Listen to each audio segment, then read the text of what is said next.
Ignore all bell. Since March, 5 Fairbanks area schools have been placed into full lockdown after what school officials described as threatening phone calls. Somebody is using some sort of voice masking software or device or something. What is being said in those calls are direct threats that officials believe are made to get the response. Whoever the caller is knows what schools must respond to, and so they're making specific threats about hurting children.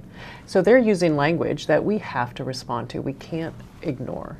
The Alaska State Troopers, Fairbanks Police Department, and the FBI are all working with the district to attempt to trace the phone calls.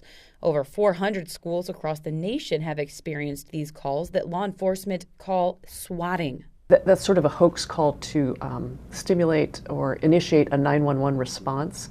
And so law enforcement was having trouble with this, but it seems to be that perhaps now they're using schools as targets. Some parents have expressed their frustration over the communication with the schools during the lockdowns.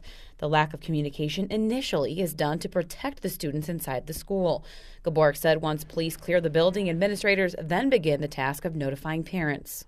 As we move through this, we're learning some things about communication, and we know parents want as much real-time information as possible, so we're trying to be responsive to that. The district says they are working on a way to block calls from people with anonymous phone numbers in hopes to stop the calls. I'm Stephanie Woodard reporting.